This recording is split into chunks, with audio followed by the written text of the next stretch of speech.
did seem useful to, and now that I've heard Elon Musk's hitchhikerism like 5 or 6 different times about becoming interplanetary. Yeah.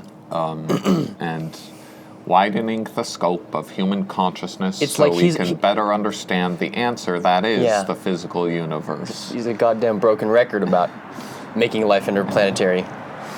But specifically about what's the meaning of life, we have it in front of us. Yeah. It's just lacking some more profound questions. And he brings that up as a kick the can down the road, philosophically.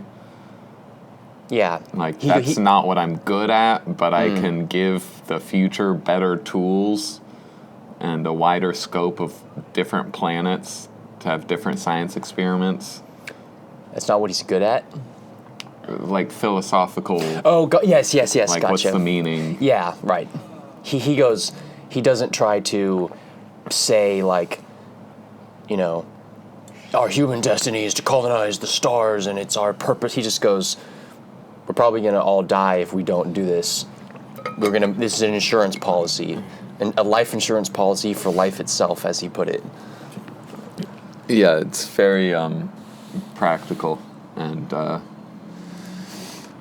linear and logical, and he always brings up the Hitchhiker's Guide-ism of, like, they got the answer to the universe, it's 42. Yeah. And so... what fucking question should they have been asking to understand that answer? That the universe is the answer, and that the point of that saying is to suggest that the goal is to ask the right questions such that the universe being the answer would be satisfying. Okay, so the effect of a good question would be finding a unified field theory or a revelatory experience that merges conflicting things inside you. Because a question is really based on a perspective, and because you can't form questions without perspectives, because you don't know what to ask. It's like why approaching the question of consciousness is so difficult is because we don't know how to frame the question. Because we are in the middle of the question, and it's hard to get any distance from it. Likewise, we're in the universe, but the more you model the universe, the more you're able to frame meaningful questions about, like,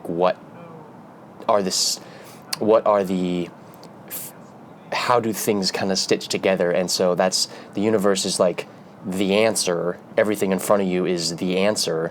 42 is the joke about that like you're looking at it, so what perspective do you take that allows you to meaningfully say anything that would, like, have resonance with what you're seeing and make sense out of what you're seeing, right? Take that right question can take you looking at the chaos, and a good question then, like, oh, it's not chaos, it's like, it's the information out there on the screen that is the universe. Like, as soon as I ask this gooder question, that information, like, reprioritized itself of what I'm focusing on. And now it's, like, not chaos. Now it's, like, things make sense and are connecting, and I'm connected to it. There's a little meandering in my brain when you were talking about perspectives and the question. The parameters of the question depend on what perspective you're asking it from. So, like, the human species as a whole can't ask questions from the human perspective yet.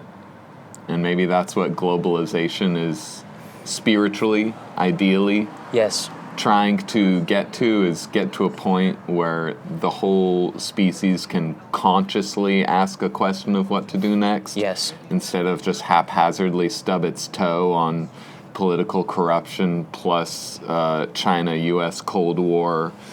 Culture war bullshit. Yeah. And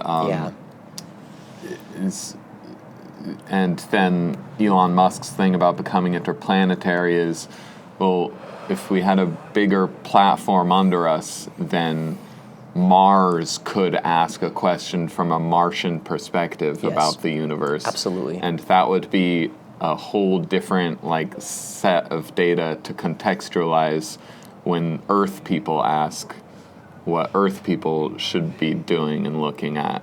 Yeah. And then if there's more than 2 planets colonized, then that's a much more profound perspective from which the human race itself can ask questions. Yes. Of what are we doing here or something. If you were a baby born on Mars and you grew up on Mars and you only knew Earth as the ancestor planet, you would have a completely different perspective on what the fuck was happening on Earth. Yeah, and you wouldn't be like, oh, fucking China, fucking America on Earth. You'd be like, oh, okay, I see what's going on there. And because you would take for granted a lot of things that from someone who grew up on Earth seem like wild philosophical ideas. That would just be your normal life. You'd be like, yeah, we're colonizing a planet. What do you mean this is just ordinary to me? Mars? Yeah, I don't know. Mars, yeah, I just grew up here. Like, kind of like how kids who've grown up with technology aren't, like iPhones, are not, flabbergasted by it. Yeah. There's like those videos of babies who have grown up with iPhones where they can swipe between photos. And then, I've seen this on YouTube, like, someone gave a baby a magazine that had, like, photos printed in it, and the baby is like taking its hand trying to like swipe the photo on the page, and you're like, stupid baby, like it's a fucking printed doc, you can't swipe on a, like the baby doesn't know, it just goes like, oh yeah, photos are a thing. Yeah, I feel like that's what life in general would be to like a baby that grew up in like a sci-fi space world. It would be like, this is normal, and then would look at Earth and be like, why are you guys on about, when you grow up you'd be like, why are you fighting about this and not this, because this is the thing that I think is relevant. Mm-hmm. My perspective is by default, like where I start is really different. Yeah, that's interesting. And I went a step before that of like whole planet-wide questions to this present mode of like seeing globalization on the horizon in one form or another. And so there's that question of how should we be mixing with all these other cultures? And then when COVID happens, it's like that global consciousness is trying to instantiate itself into the thought process of how should humans respond to this? And I think that's a big part of the error of how things were responded to so badly, is that global consciousness is trying to be the perspective from which we were asking the questions, when we're still very much at the point of how should this country respond to this crisis? How should this state respond to this crisis? How should this town, like that's in this specific point in history, that's the much more healthy perspective from which to ask the COVID question. And obviously the most important place to ask the question is, what should I, as a thinking, rational individual, do about this? Because that's the only perspective you can really act from. But a lot of the insanity came from jumping past all those layers to, what are we doing? Right. What are we doing about this, guys? And then everyone offloading that and response. Everyone's looking at everyone else, and it all comes down to, Biden, I guess. And so what you do is, when faced with that kind of intractable roadblock, you just... Well, it comes down to, like, people who do have a plan, like Pfizer. Like, everyone's looking at everyone else, so whoever has any sort of plan, in good faith or not, is what's going to get it across the finish line. And Pfizer's like, well, we've been planning this for an eventuality that looks like this for a very long time. So we're going to roll it out. So I guess it's time now. Yeah. Because no one else has any ideas. Yeah. Well, to rewind a second about the Elon Musk's often repeated little take on making life multiplanetary, I think that the reason why he approaches that thing from a kind of like it seems like he as you said, kind of kicks the philosophical can down the road. I think it's because he's aware of the risk of being cast in the role of like a messiah or a guru or some kind of spiritual leader, and I think he doesn't want to be, because I think he knows he's not qualified for it. I think if he he felt like he could be useful in that terrain, he would go for it. I don't think it's like a humility thing. I think it's he honestly knows that's not his wheelhouse. No, I don't think it's a humility thing. I think it's a practical thing. I think that he knows that there's been a lot of people who haven't done a lot but have claimed to have an answer and a plan and a organizing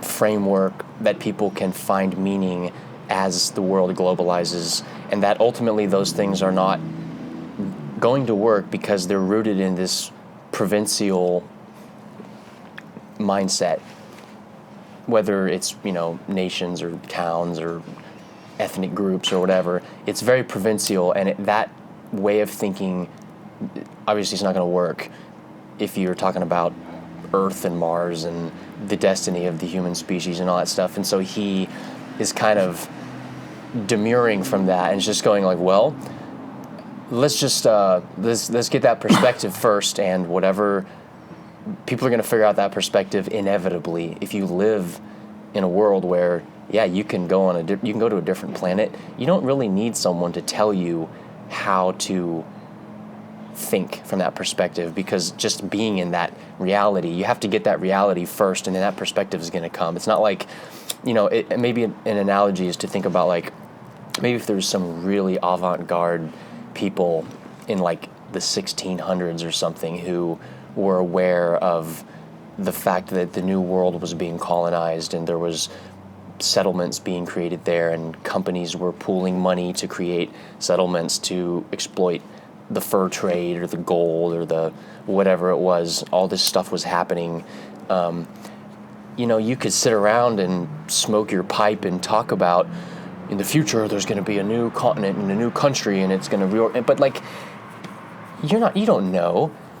All there is to really do is to try to, like, the people who had the biggest impact on our ultimate perspective are the ones who just built the ships and built the banking system and built the slave trade, like the good things and the bad things.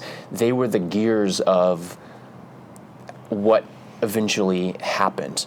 And if you try to claim like a moral responsibility for that, you're gonna take on the moral responsibility for all that stuff that's projected forward even before it happens. And that's going to set it up for failure, because there's going to be disappointment. People are going to be like, this isn't the utopia we were promised. So he's not promising utopia. He's going, this is the next step. We have to do this. If humans are going to survive past, for the next 100,000 years, there's going to be some kind of world-ending event most likely. And so that's either going to reset the clock or it's not. I don't have the answers for how this is all going to work perfectly. There's probably going to be a lot of good things and bad things, just like the whole course of human history leading up to this. But in some sense, the worst thing that could happen is that it doesn't happen at all. It gets cut short. And that's why I think that whole line about, people are always pressing him to say, to create, because people like want a Messiah. They need some kind of assurance that this is going to work, this is going to be okay. And I don't think you can really promise that. It's codependency. Oh, codependency, interesting. It's a human consciousness has. I'm thinking of Dune. Oh yeah, it's very Dune-ish, isn't it? Paul didn't want to be any sort of Messiah, anything, but the human species was convinced that it needed it. So it took the guy who was furthest along the point of conscious evolution because Bene Gesserit witches made him that way, and just threw him up onto that throne. Yeah. And then tell us what to do. The reluctant king. And then he twitches a finger because he has an itch, and they're like, "Did you hear that, everybody? We know what to do. Murder those guys." Yeah. And he's like, "God damn it." Yeah. There's this kind of real instability that's just waiting for a catalyst to sort of latch onto. Yes. Right. And that's what Frank Herbert was trying to achieve, was point out that weakness in human psychology and inoculate you against it. That you have a temptation or a tendency to be passive and export the costs of creating the meaning of your life onto someone else, anyone else, any authority figure. And so Frank Herbert, with his 6 books, he was trying to point out that we have that demon in our psyche, and play out what happens if you do that, so that we know, okay, that's dangerous. Yeah, I agree with that. I think that's a really good take. You just let me know when you need to switch seats with me or something. I'm good. I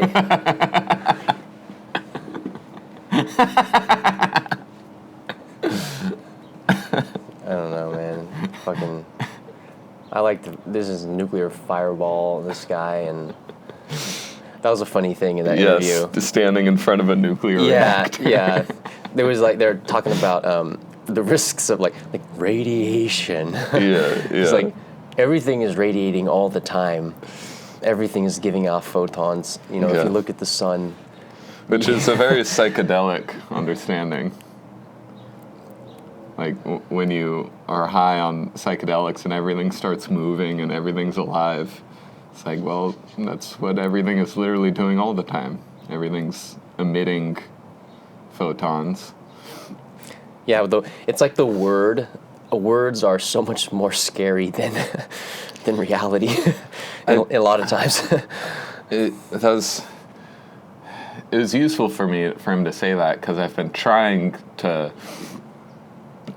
gather enough personal understanding and concrete research information to fill out this essay I'm developing. Yeah, the one, Germany, cars, fossil fuels.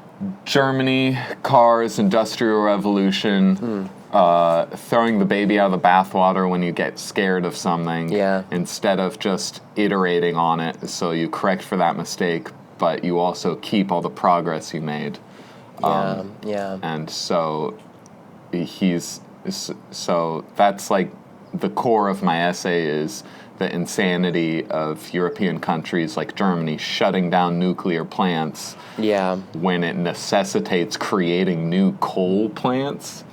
And that's obviously irrational, but psychologically it makes perfect sense. They're terrified of Nagasaki and Fukushima.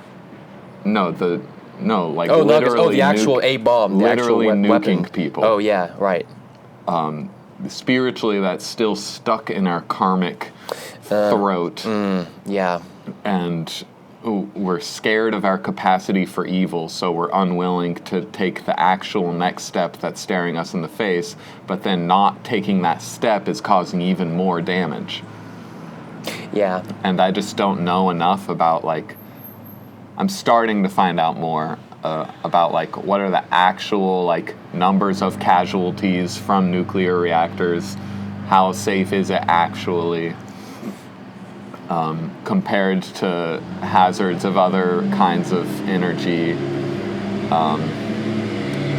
And like I understand the attitude about it, because I've heard, like, Elon Musk say things like that like almost no one's died from nuclear reactors. Like, there's even this meme that both Lex and him are laughing about, that, like, Chernobyl was a ridiculous fucking tragic accident of incompetence. Yeah.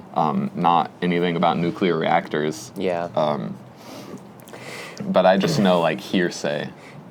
Well, so the one thing they talked about, which I thought was really interesting, was this little thought experiment where Elon Musk was saying how he was comparing the relative safety of nuclear power to solar power, or I should say the relative, like, effectiveness of nuclear power versus solar power. This was, like, to support the idea of solar power, that if you imagined a nuclear reactor,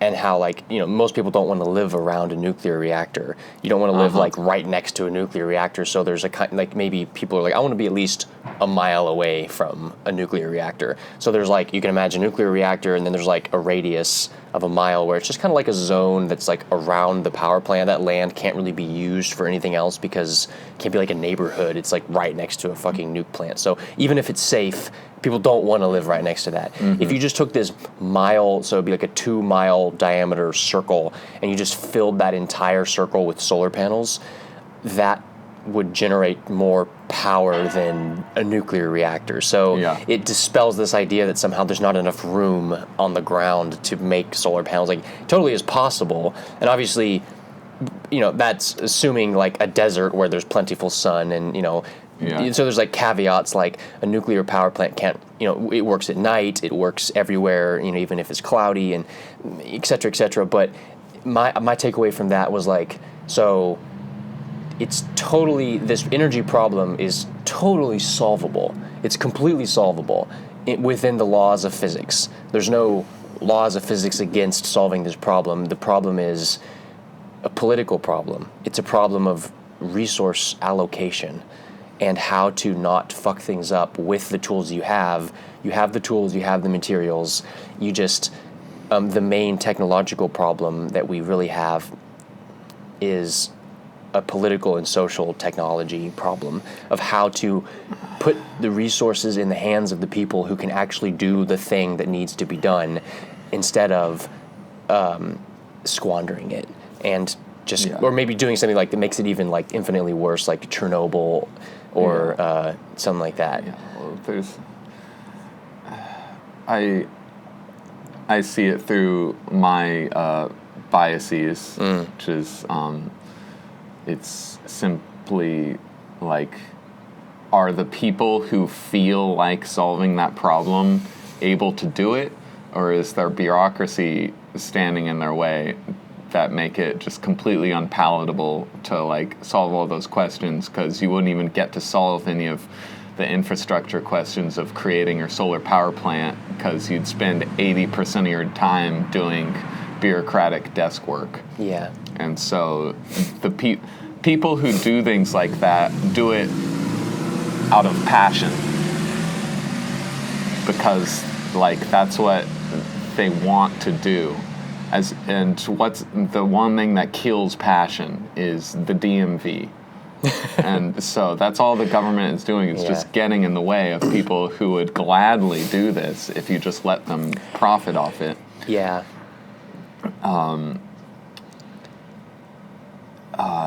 So that's what my biases say about it.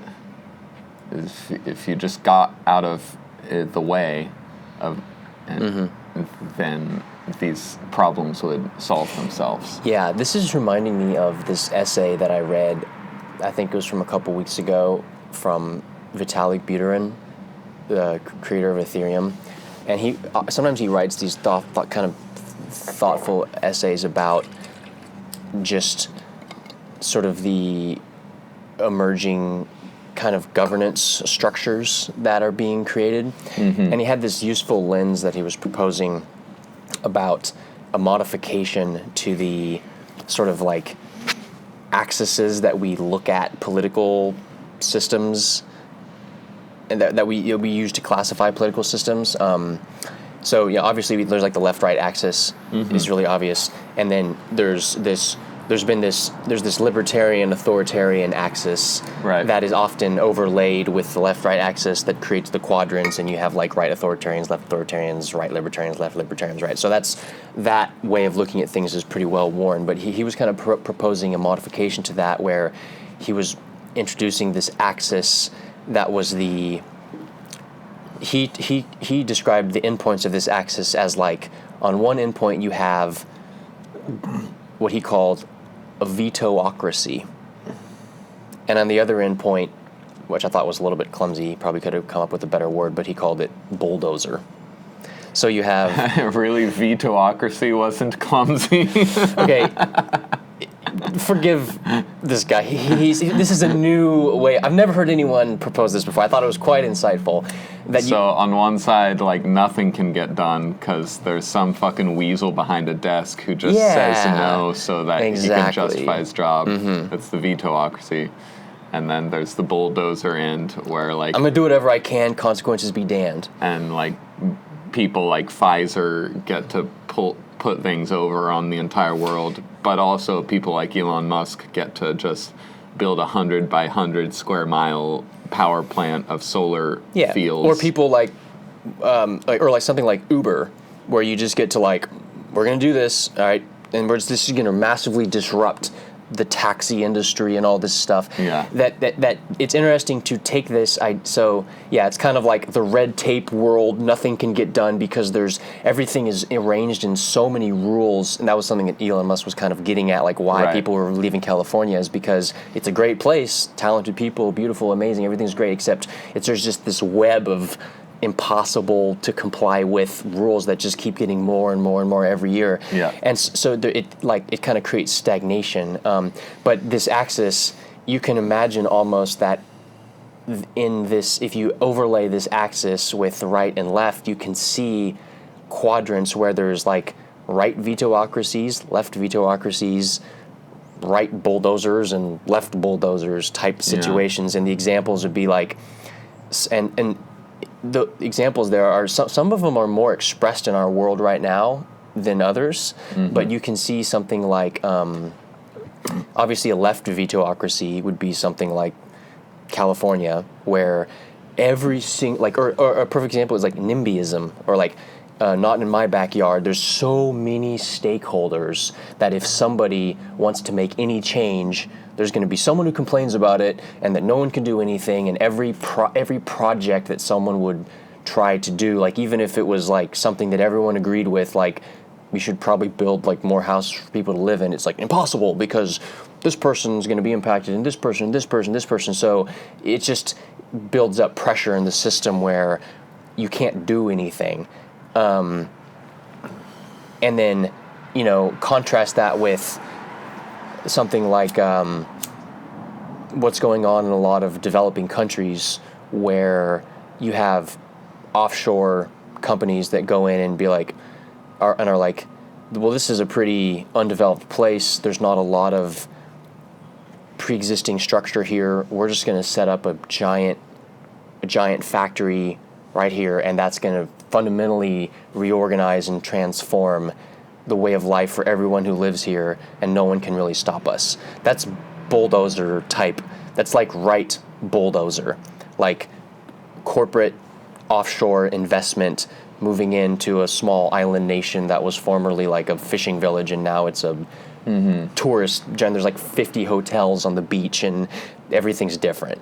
So you can see in the extreme how there has to be a way for people to have a voice, but if everyone can stop anything from happening just by saying no, then you're also going to get a bad result because you're blocking the ability for people who actually do things to do anything.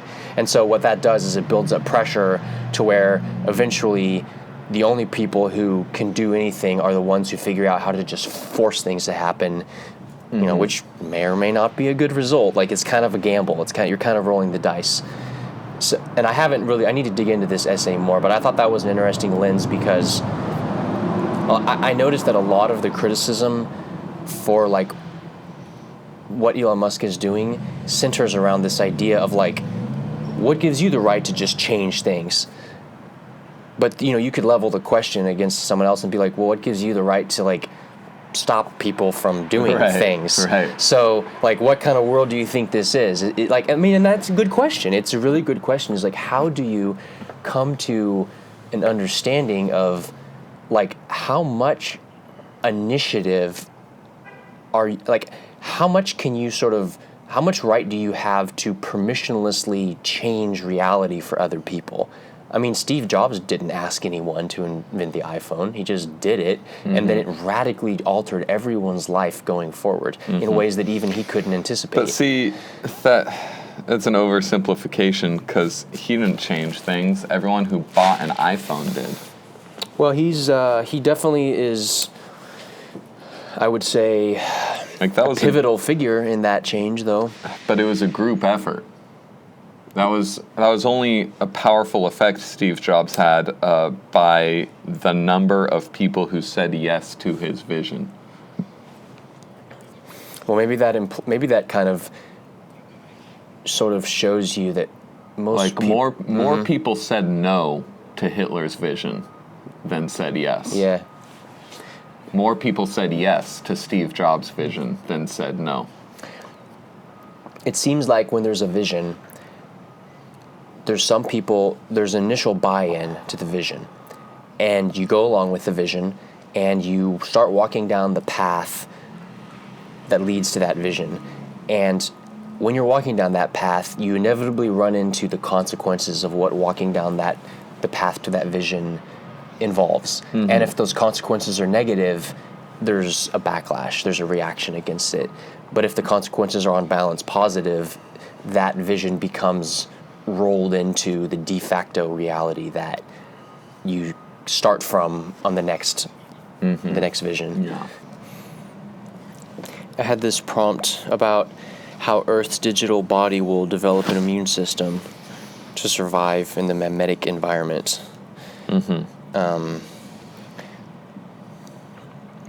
Like how when a body encounters something that it doesn't understand, the first thing that happens is inflammation. That it reacts to it, but that reaction is not very sophisticated at first. It's just trying to stop whatever's happening because it goes, this is new, it might be bad, so we're going to inflame the whole area and kind of lock things down. And then what happens next is that the immune system kicks in and sort of deploys a script to restabilize the process back to sort of some kind of homeostasis. And I feel like what's happening now is we're kind of in the inflammation stage where something new is introduced. We're all sitting here kind of watching the news, waiting for what's the next asteroid that's going to hit, what's the next destabilizing event that's going to happen. And so it kind of creates this state of inflammation where we're in a reactive mode and we're kind of like in an anticipatory mode where we're sort of waiting for things to come down the line and we don't really know what's going to happen, and it feels like sort of destabilizing. But I wonder if, I guess I just want to think about like what does a script look like? What does like a cultural script for immunizing against destabilizing things look like? Because I feel like it ultimately has to happen, that there'll be sort of like a thing, like a kind of cultural norms will develop about having a kind of skepticism about the reality of new things. So like because like right now, if there's some meme that pops up like so-and-so said this, then you have an immediate, everyone kind of gives a take on that. Everyone puts in their 2 cents about what that is, and people kind of align and polarize around something. But I wonder I wonder how long that can go on. Like in a future society, I would like to be like a fly on the wall of like people sitting around having a conversation about contemporary events 50 years in the future, like in the year, 2050 or something like that. I wonder, or 20, but I say 50 or 30, whatever. Let's say in 2050, when we've had enough time to like fully get used to instantaneous information transfer. In that kind of culture that's like more adapted to that kind of thing, I wonder if the immune system of the mimetic environment will express itself as a kind of like skepticism of things, or a kind of like okay, let's contextualize this a little bit before taking a side on it, or like let me behave in a certain way that lets other people know that I'm not someone who's going to just magnify things that I hear. Because I already feel like there's like little inklings of this that I could detect, like for example, in that interview between Elon Musk and Lex Friedman, where when a question was raised, for instance, about like the history of the human species, they're talking about like, Lex said something like, do you think that like despite all of the bad things that have happened in the history of the world, like do you think on balance it's good? And he's like, well, and he sort of like dug into it in a really thoughtful way. I wonder if like that kind of processing will necessarily have to become like more the norm. Otherwise, you're just living in your you're living your life in a constant state of anxiety. Well, memes themselves are a kind of immune response. In the same way that comedy is an immune response against insanity. Yeah, comedy is kind of an example, isn't it? Being able to make fun of things, being able to say things you're not supposed to say because you're saying it to be funny. And then memes have, I don't know if they've taken it further or like included like memes have taken like comedy and psychology and ideology and made this fucking weird hodgepodge, like all of them firing at once in one image kind of phenomenon. Joe Rogan is a kind of immune system in the culture. He's able to have guests on and give them a platform to speak freely and authentically for hours at a time, even if they're pariahs, like Alex Jones, or like the doctor guy, McCullough. Yeah. I feel like that is kind of that's like the first pass kind of like primitive. It's like an immune system that's based on looking to people who are single individuals that people want to think have the authority to say whether something is true or something is false. And like also like fact checkers are kind of like an example of this thing, where right now, if you want to know like the truth of some new thing, like is this true or is this not? In the past, there was a broad consensus about what was true and what was not in a lot of ways. But now it seems like whether or not something is true is almost kind of like, people have said like we're living in like the post-truth era or something like that. I wonder if in the future there'll be something like what I wish there was. I really, really, really wish that there was like an app or something, like a decentralized app that you could look at what is the actual statistics on the consensus about whether this is true or not, based on like a very accurate, representative, real-time poll that you could see changing in real life. Not to decide what you think, or maybe to decide what you think, but at least to see what other people genuinely said that they thought on that. Because what we're doing right now is we're using either supposedly authoritative individuals, or maybe even worse, supposedly authoritative institutions like fact checkers, to be the yardstick by which we kind of try to clumsily piece together a source of truth for to form your worldview constantly in response to new things. So I think an immune system, there's a relationship between an immune system and reestablishing consensus. Because in your body, homeostasis is what consensus looks like. It's the pieces working in harmony, and there isn't these dynamics where you have positive feedback systems that are pushing something into one side or another. Yeah, and you this is more intuitional. Yeah. But the body can substitute, homeostasis being more important than the absolute paragon ideal of health. Right.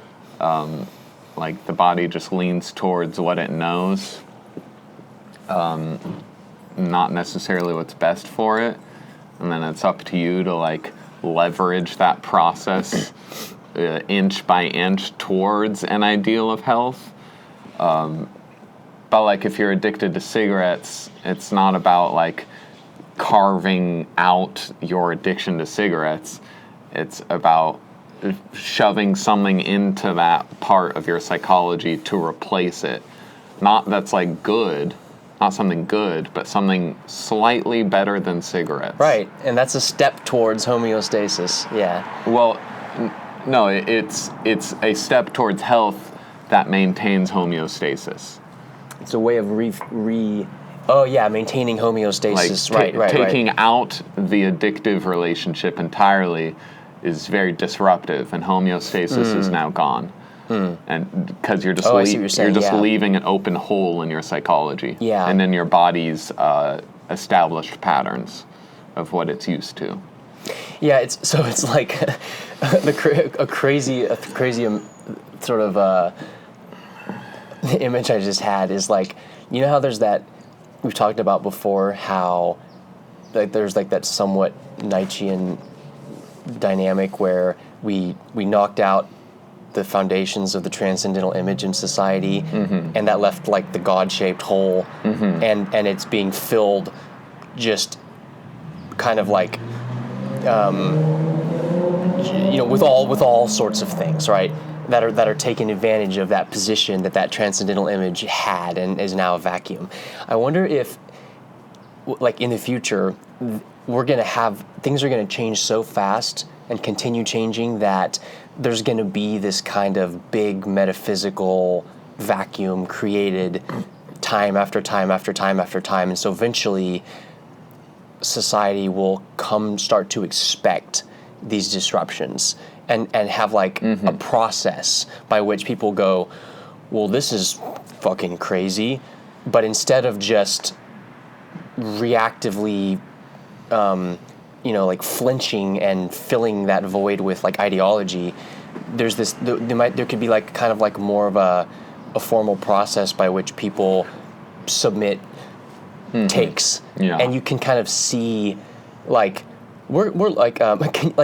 can you imagine if the president got up and was like, I'd like to have a democratic discussion about what to replace God with, and people wouldn't be like, that's offensive, that's stupid, what the fuck are you talking about? If you did that today, people would not think that was a legitimate question. And yet, that is maybe one of the most important practical political questions. That's maybe even more important than balancing some budget or something. It's it's one of the questions being asked right now. It's being processed fully through culture. And the problem is we're not coming out and asking it. Yeah. We're just asking it in these side eye without even knowing exactly what we're asking. Yeah. It's very primitive and ad hoc. I think the trend in systems is to start to formalize repeated ad hoc reactions that you have towards things. Yeah, like historically, I do view the atom bomb as this boundary breaking thing and this narrative breaking thing. It was happening anyway with the Industrial Revolution, but it was this definitive. To me, the atom bomb is this symbol of a definitive break from the past. Yeah. And now you're unanchored in history. History is over, and now it's a new history slate being filled in. It's just a pending buffer, sort of. And then, like what you said, this has such a huge impact on the psyche that then the psyche just reels from one boundary-breaking, history-ending erasure of narrative, just from one to another to another to another, and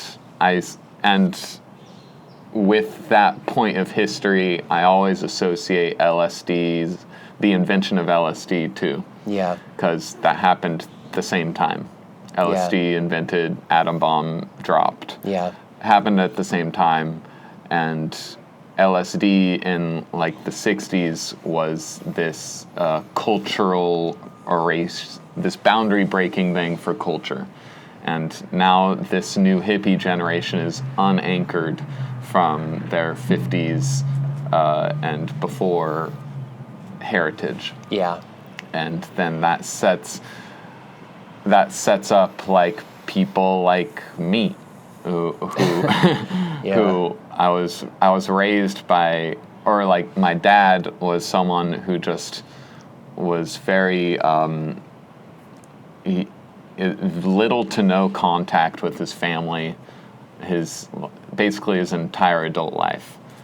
And so that was like the boundary breaking thing he was unconsciously acting out that had its genesis in the atom bomb and World War II and stuff. But then that patterned me, and now I'm predisposed to just be completely separate from my family. Yeah, which is like it's so atypical, really, for how humans are to be unmoored like that. Yeah. But you don't really, there's so many people who have that experience to where it's almost becoming a cultural norm that, we're fucking unmoored. So that kind of creates like a new point of that's right, yeah. Stability, where it's like, okay, we're all these unmoored people. At least we're used to that now. Yeah. So we're like, it's like you're getting used to the fact that you can't be used to anything, and okay, well that's something, and that's like an example of, like eventually we're just going to get used to history ending every few years. Right. And then so does that mean that history's going to end every few years? Well, no, because maybe. Yep. That just like kind of shows that we don't have this idea of history anymore.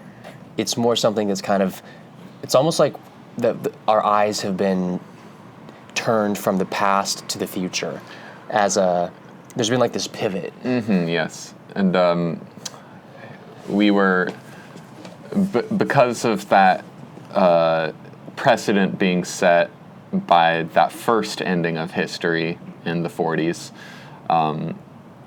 our subconscious sense as a people that like something big was coming, I think we subconsciously made it something boundary breaking and history ending, like COVID. Yeah. And like we felt like, okay, it's our time to have some worldwide event. Like the people before had their worldwide event, so like we unconsciously made it in that image. Yeah. And it wasn't something that built the heritage and pushed the culture forward, because that's not like the way we were patterned. It was something that just atom bombed all fucking culture. Yeah. And just started everything over again. Yeah. super on brand for the world. I'm thinking about this, like, to put this in personal terms, I think about, like, my parents, like my dad, and how when he was my age, I imagine, and I mean, I don't have to imagine, you can just look at his life, you know, people of that generation, of, like, let's say the boomer generation, they looked at, you know, if you were like a man and you wanted to have a career and you wanted to have a successful life, you looked at the systems that existed and you thought, okay, this is what has happened in the past. This is the world that has come up until this point, and I am going to pattern myself in the present against what the way the world has worked, the way the world works. And then you go to your job and you build your career and you make your plans and you fit yourself to the recent past, the present, right? But when I look at myself, I realize I'm not doing that at all. I am living my life as if I'm trying to pattern myself to what I think the future is going to be in a way that has, like, I'm not looking at the world and going, oh, well, this is the way things are, so I'm going to adapt myself to be that, to fit that. I'm looking at the way things are and going, it's probably not going to be that way for very much longer at all, so why would I try to do that? I have to think about, like, what the fuck is Web 3 going to be? And that's how I'm going to have, basically, I'm, like, aiming ahead of the target. Like, if you were going to, like, throw a ball to somebody, you can't throw it to them where they are. You have to throw it to them where they're going to be in, like, by the time it gets there. And I feel like, obviously, the faster the target is moving, the more you have to project forward. And unconsciously, I've been doing this. You know, that's why I'm not saving money in a IRA. I don't even know what an IRA is. I just have this, I just think it's like something that people used to save for retirement or something, right? I'm not doing that. Why the you know, and it's not like, see, if I really deep down unconsciously felt like that was a good idea, I'd be doing it. How do you know what you want? The best way to know what you actually want and what the way you see things is by just observing your behavior and going, what am I doing? Yeah. So if you look at your actions as evidence for what it is that you believe and what it is you regard, that's the most objective way to do it. And I'm look at my life and I go, well, I'm obviously living my life in a way that I don't really deep down believe that, like, the systems that are in place right now are still going to be existing and still going to be functioning by the time I'm an old person. And so I'm completely unmoored. The only thing there is to do is to think, like, well, I'm going to gamble on this and, like, hope that if I just keep studying computers, that's going to be a better retirement policy for me than I could ever make by trying to put money into some kind of, like, account that's going to be managed by, like, a stock guy who's going to, like, put it in an index fund and, like, you know, 50 years from now, gee, I'm sure glad that I, like, invested in PG&E or some bull, you know what I mean? Like, I just don't believe that that's going to happen. So that's very interesting, I think. And I wonder when, you know, if you imagine if there was these two domains, like, what was the pivot point, you know? Maybe like the early 2000s. That was like the last time that people, pre-2008 maybe. Pre-2008 was kind of like at least for millennials, pre-2008 time was like the time where it still made sense to organize your money and your life according to those systems. And then after that, we've had, like, this period of questioning and disillusionment, you know, post-2008.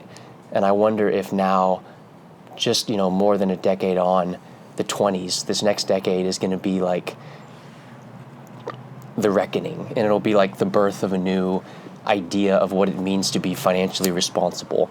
And all this bullshit that we're seeing now of, like, you know, crypto, investing in memes, all this stuff is just like the ridiculous first flailings of this new thing, which is obviously not going to pan out, but something that is, like, evolved from that is going to eventually replace, you know, I don't know. I would really love to have a way to like bank on the future, but I literally do not know how, other than trying to have skills as a person, because at least your skills are kind of like assurance that you're at least useful to people in the future.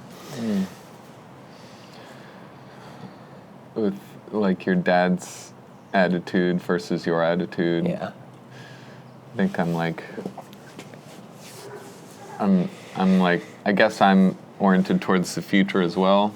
You certainly are. I've picked my vision of the future, and then that's the relevance filter through which I grab useful things from the past. Like I only look to the past and how people have done things before to help me like fit in missing pieces of my future thing that I'm building. And I just like take it on faith that as I'm building my future thing, important hitherto unrecognized parts of history will present themselves if I need more information. Like musically, I've just proceeded from the stuff I like and occasionally remember that there's like established like giants of occasionally I remember that Jimi Hendrix existed and is important or something, and I just like can't really like focus on Jimi Hendrix for more than like 60 seconds. Like, maybe that's important to making heavy metal in 2021. I don't know. Like, if it becomes important, it'll let me know, I think. But I'm much more just interested on the, like... So I guess the past is informing me unconsciously. Yeah. Because it's still there, helping build everything. I'm still standing on people's shoulders. Well, I feel like art is like a thread of continuity that is something that the sort of it could be like, at least in the near future, art could be like the axis that everything gets wound around, because it's something that's like relatively stable. Because, like even, we may have thrown out completely the idea of what responsible financial investing looks like, because that shit just doesn't make sense anymore. But people still like the Beatles. Yeah. People still know what Jimi Hendrix is, and there's people alive today, there's Gen Z kids who fucking love Jimi Hendrix, and just like their boomer grandparents. And that right there is a kind of cultural consensus to where, like, in relative terms, it seems like art is taking up, is like becoming more present as the primary axis of stability, because it's the only thing that can survive. Yeah, the good pieces of art are multidimensional. Yeah. And relatively independent from worldly vicissitudes and crises.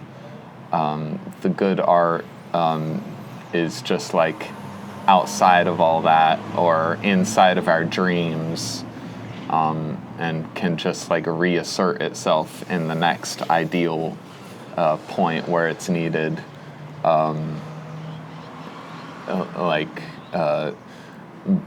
Beethoven can come in to style and then go out of style, but then then his music can come into style again. Yeah. Like 50 years from now. It's not like horse-drawn carriages are going to come back into style.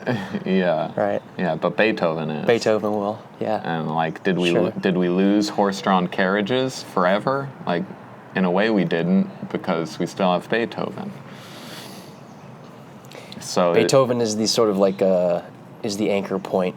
So the art pieces are these kind of like time capsules, like these external hard drives of like culture backups. Yeah. And if it's a really good, stable piece of art, like its storage capacity is like almost infinite. So does that imply that the future is going to be sort of made by artists and technologists? Artists will be providing the kind of bastion of the reserve capacity, the context, and technologists are just going to continue destroying the world over and over again. And then like sticking it back onto the thread of continuity. I mean, if you look at what's happening, isn't that what's going on? That the most relevant things in the world right now, and the things that are increasing in relevance seemingly without bound, are art and technology. Technology is the obvious one. Everyone sees that. It's almost like a trope at this point. It was a trope 20 years ago. It's nothing new.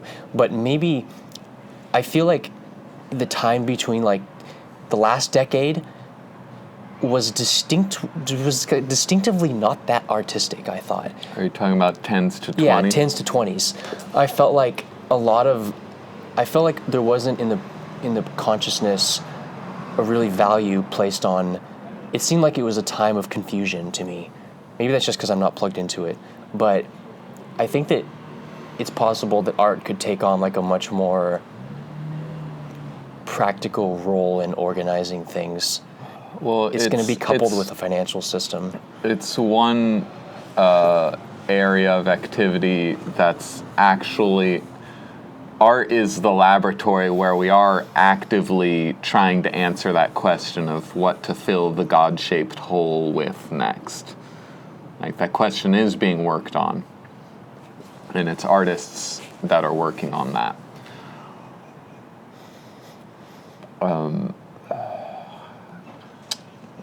Do I have anything to say about that? Like, the art objects are these seeds. Like, if technologists keep disrupting and destroying everything over and over again, it's like the art seeds, like any like stray part of that art object can act as the seed to restart all of human culture as if there was never a break in it. And it really just depends on the needs of the human species at that point, what part of the art, like, explodes over everything. Like, I make an album, I make a bunch of albums, they're good enough to last and encoded in the digital memory well enough that they're still there to be looked up, and then like 1,000 years go by, 2,000 years go by, and no one even like can understand the English language of it anymore. But maybe they latch on to like something completely unexpected, like the certain texture that the waveform makes every time the drums hit the snare. And then, like, these 1,000 years from now, 2,000 years from now, people, like, notice some pattern of, like, oh, it's this many snare hits per minute. And that's, like, some magical answer to our... 42. That's, like, the answer to our, like, city transportation problem we've been having. Right. And so then, like, all of a sudden, like... heavy metal albums remake Google Maps, like, and they haven't had Google Maps for like 500 years or something. Okay, well, imagine it's completely unexpected, like interconnections of past and present, like I think a lot of unexpected things would happen. It sounds crazy to think about that, but imagine if. And sorry, my finishing thing there is. Yeah. The crucial thing is to just make things that are useful now and useful, like, eternally. Like, as far into the future as you can go, it's still going to be itself, uncorrupted.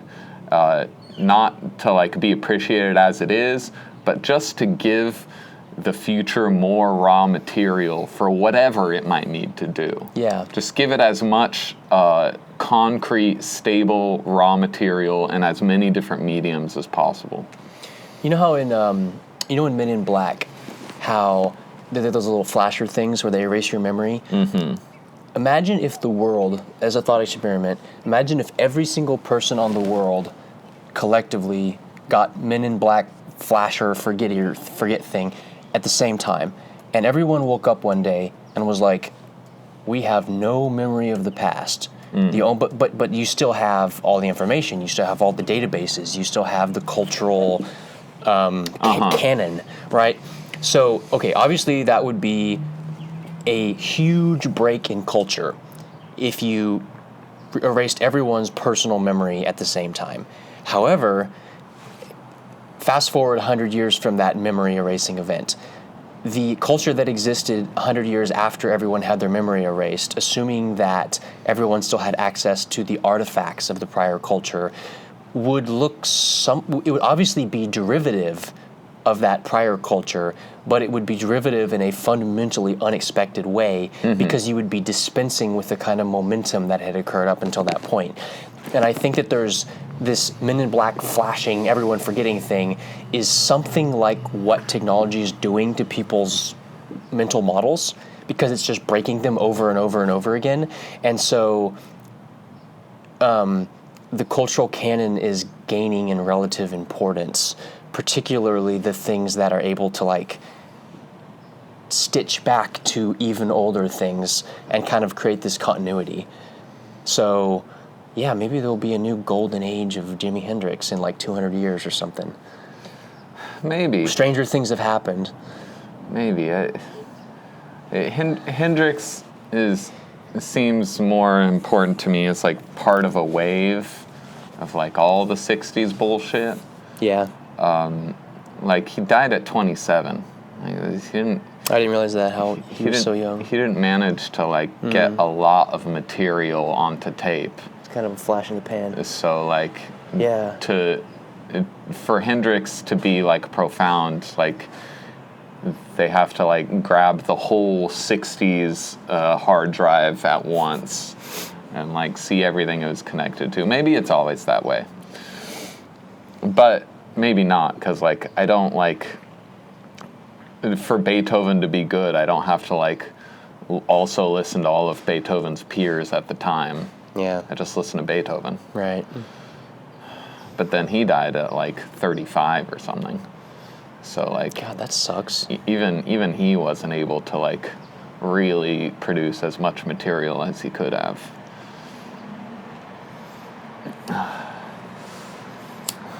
Yeah, I think it's interesting how you always talk about producing a lot of material as a goal in addition to producing high quality material. Well, it's doable, and no one's been able to do it yet. Yeah. But it's obviously doable to me. So in my questions of like, how can I be useful?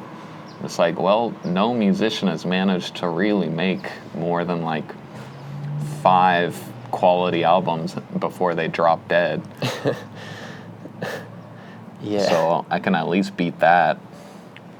Yeah. I'm closing to the end. Last 10 minutes probably here. Yeah.